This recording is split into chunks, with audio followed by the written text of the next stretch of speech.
समाधि के बारे में, निर्विचार समाधि के बारे में बताया था और यहीं पे हमारी चर्चा भी समाप्त हुई थी कल। हाँ हाँ हाँ, तो उसी से स्टार्ट करें महाराज। सविचार, अच्छा अच्छा, सविचार समाधि और तो निर्विचार। देखो पहले योग की भूमियों को समझ लें। योग की भूमियों को समझा दो महाराज। योग जो है जिसे योग कहा जाता है ना, वो योग शब्द 4 प्रकार से सिद्ध होता है। योग शब्द 4 समाधि से भी सिद्ध होता है, समझे। ठीक है। समाधि में क्या होता है कि समाधि में हम अकेले रहते हैं। हाँ। और तो ये 4 तरह से होते, मतलब युजिर योगे, युजिर समाधो और युज संयोजने। इसी में तो 4 तरह से आता है कि राजयोग, लय योग और हठ योग और जो है ये जिसे क्रिया योग कहते हैं, क्रिया योग। तो उसमें अब समाज के जब लगाने लगते हैं ना, सबीज समीज और निर्वीज का जब बोध हो जाता है तो फिर चलता है यहाँ से तपा स्वाध्याय ईश्वर प्रणिधानान क्रिया योग। तप और स्वाध्याय और है ना, और ईश्वर पर समर्पित हो जाना। ठीक। ईश्वर की भक्ति प्रणिधान माने ईश्वर की भक्ति। देखो दरम्यान ये तो निश्चित है कि पहले हम जब बाहर होते हैं तो 2 रूपों में होते हैं, जैसे मैं बोल रहा हूँ आप सुन रहे हैं। यस। तो दो तो हैं ही, है ना, 2 ही ये भूमिका। लेकिन धीरे धीरे जिस समाज की हम चर्चा करते हैं वहाँ बैठकर जब दोनों में एकता हो जाएगी तो हम एक हो जाएंगे। बिल्कुल महाराज। तो समस्या यही होती है कि बहुत सारे लोग मतलब 2 के 2 ही बने रहते हैं, एक नहीं हो पाता। हाँ, एकत्व तो नहीं हो पाता है। एकत्व तो नहीं हो पाता है। एकत्व तो क्यों नहीं हो पाता है कि वहाँ रुचि भेद बन जाता है। और किसी की प्रवृत्ति तमोगुणी है तो तमोगुणी से एकत्व होगा, है ना। रजोगुणी है तो रजोगुणी से एकत्व होगा, और सात्विक उद्रेक है तो सात्विक होगा। और अगर ये सब जीव भाव के अंतर्गत आते हैं, सबीज में ही आते हैं। सबीज। अब इसके आगे चलते हैं तो निर्वीज बनते हैं। अब यहाँ ध्यान देना है कि जो ये मतलब 2 प्रकार से इसका विभाजन किया जाता है, विषय वितृष्णा और गुण वैतृष्णा। गुण वैतृष्णा। हाँ, गुण वितृष्णा या पर इसको मतलब जो विषय वितृष्णा होती है वो सबीज समाधि में होती है। अच्छा।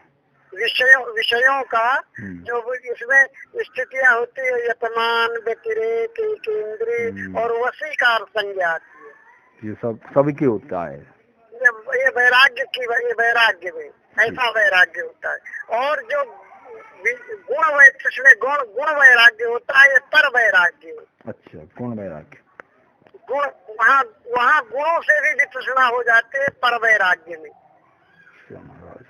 मतलब अपर वैराग्य यानी नीचे श्रेणी का वैराग्य और ऊंचे श्रेणी का वैराग्य। तो नीचे श्रेणी की जिसे सबीज समाज में हम देखते हैं, है ना, तो वो सभी समाज के ही सीमा में आता है। और ये जो गुण वैतृष्ण होता है ये निर्वीज समाज के भीतर आता है। वहाँ किसी भी प्रकार के यानी किसी भी गुण का भी लेस न लग जाए।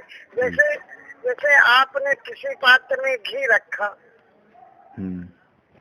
और सारा घी ही निकाल दिया गया, है ना, लेकिन बर्तन में अभी कहीं न कहीं लेस लगा हुआ है। लगा हुआ है ना। तो अभी यानी मतलब आपको अपर विषय तो आपके समक्ष नहीं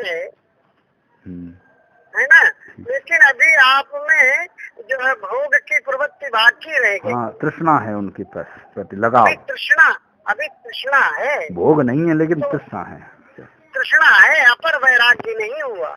अभी हम चाहते हैं कि ये भी मिल जाए, वह भी मिल जाए, भले ही हमारी सामर्थ्य न हो, शक्ति न हो, लेकिन तो जहाँ गुण न तमो गुण का, रजो गुण का और सत्व गुण का भी जहाँ कोई लेस न रह जाए। ये अपर वैराग्य महाराज हरेक के पूर्ण होता है।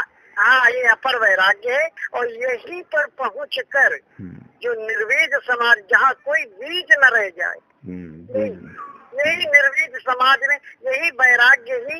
इसीलिए भगवान कृष्ण ने कहा है कि योग में प्रतिष्ठित होने के लिए अभ्यास और वैराग्य करो। अभ्यासम तो कौनते वैराग्यम ही। और वहाँ उन्होंने भी कहा अभ्यास वैराग्य में बचे।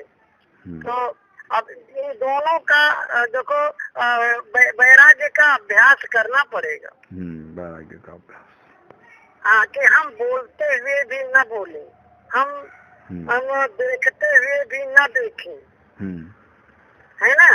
हम मतलब उपनिषदों में ऐसा तमाम उपदेश आया है कि जब हम एकत्व और अपरत्व की स्थिति में होते हैं, तो जब परत्व की स्थिति में होते हैं तो यत्र ही इतर इतरम पश्यति, इतर इतर विजानात, इतर इतर जो भोग्यते। तो ऐसा जहाँ हम दूसरा न बने, हम और वो वस्तु दूसरी न रह जाए, एक हो जाए।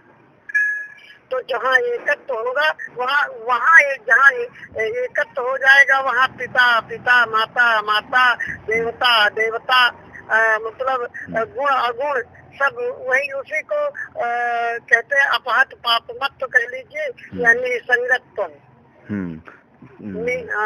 तो निसंगत हो जाना है, निसंग, जिसे असंग कह सकते हो।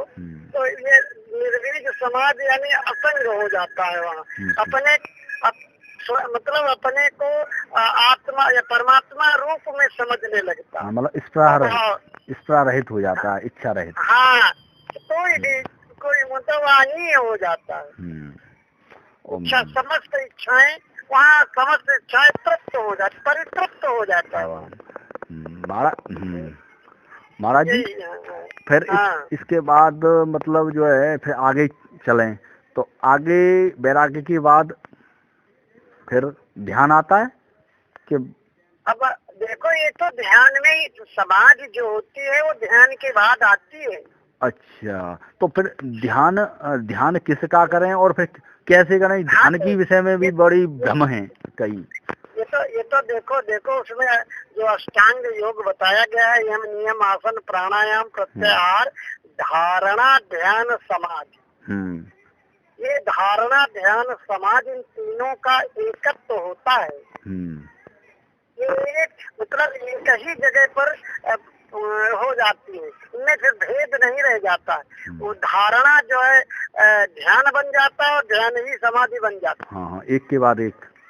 मतलब इसमें जैसे मन अहंकार और बुद्धि अंतःकरण ही होते हैं।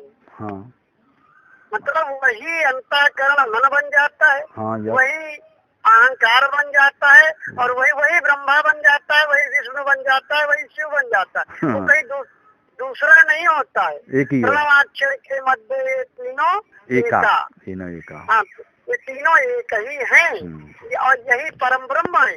लेकिन जब वो सृजन करने लगता है तो ब्रह्मा वही, और वही जब पालन करने लगता है तो विष्णु, और वही जब संहार करता है तो शिव बन जाता है। तो महाराज, जैसे ध्यान के विषय में कहा आपने, तो ध्यान मतलब किस चीज का करें, और मतलब कोई वस्तु तो होनी चाहिए ध्यान के लिए कि ये बताओ।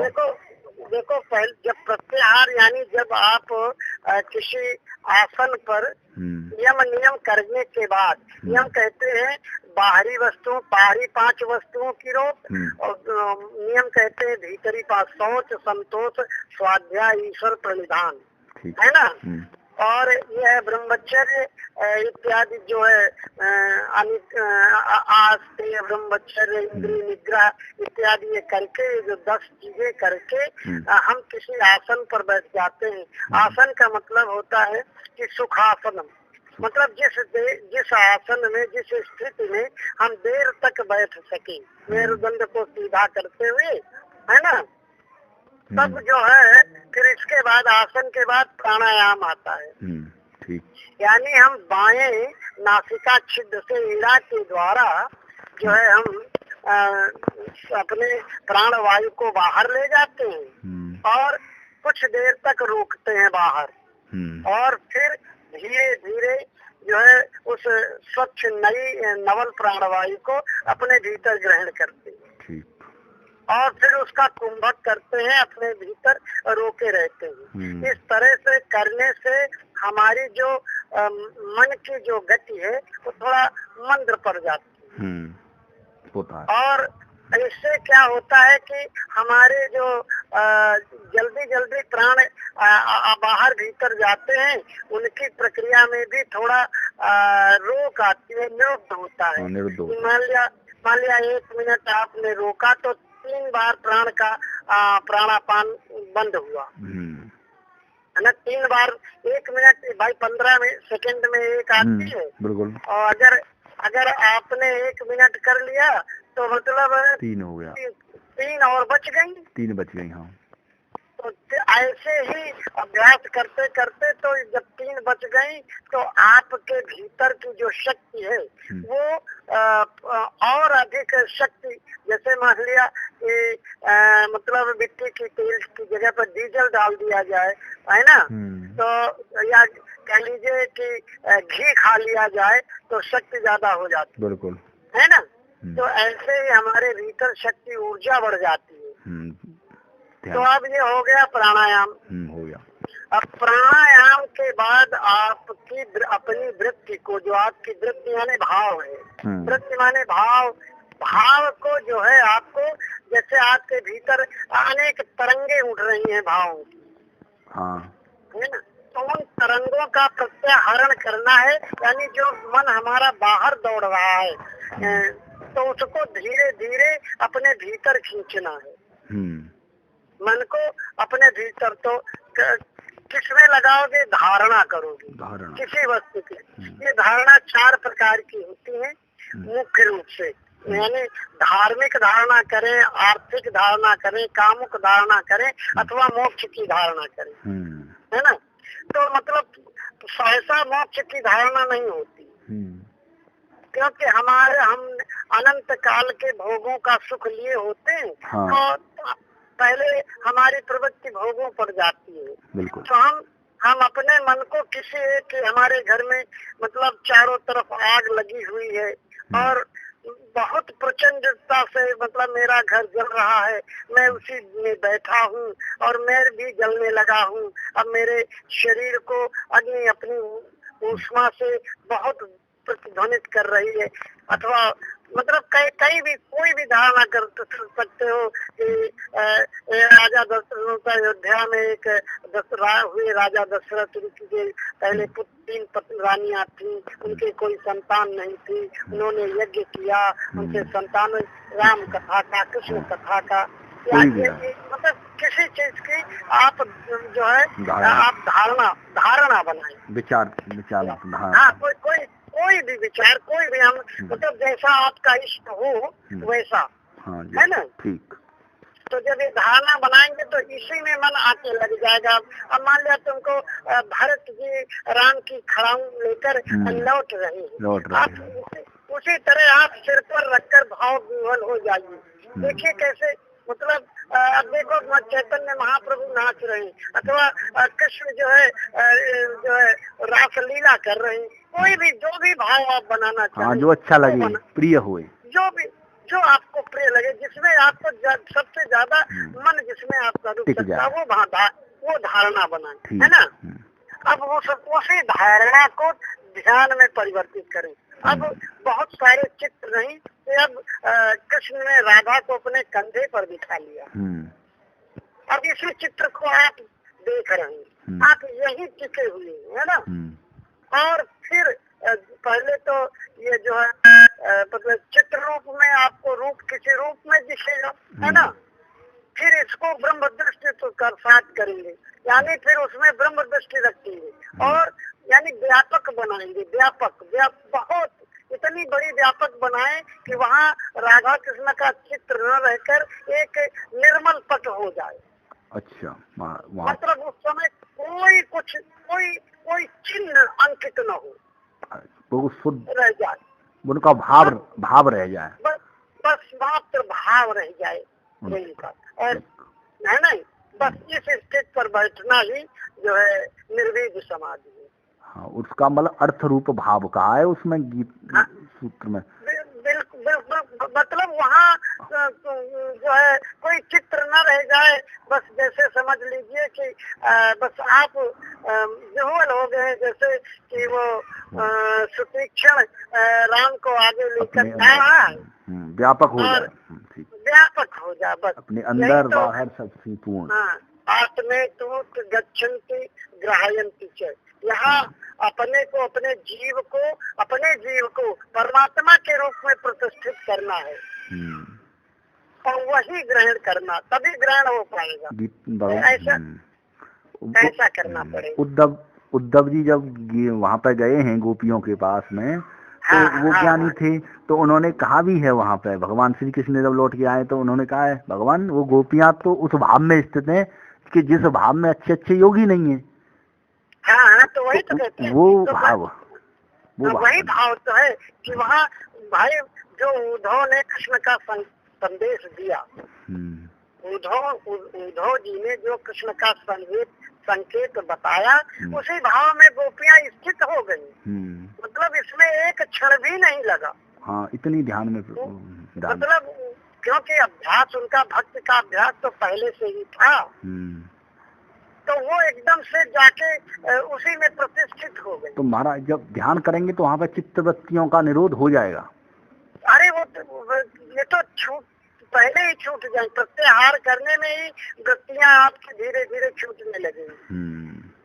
फिर केवल वही रह जाएगा, बस खाली मतलब भाव कह दीजिए अथवा अभाव, दोनों स्थित, कोई भाव में भी रह सकता है, अभाव में भी रह सकता है, और दोनों स्थितियां समान ही होती। मतलब जैसा गीता में कहा गया है ना कि कोई ज्ञान में स्थित रहता है तो कोई योग में, सांख्य में अथवा योग में, दोनों की स्थितियां तो एक ही हो जाती। महाराज योग और ज्ञान में कोई अंतर तो है कि नहीं है?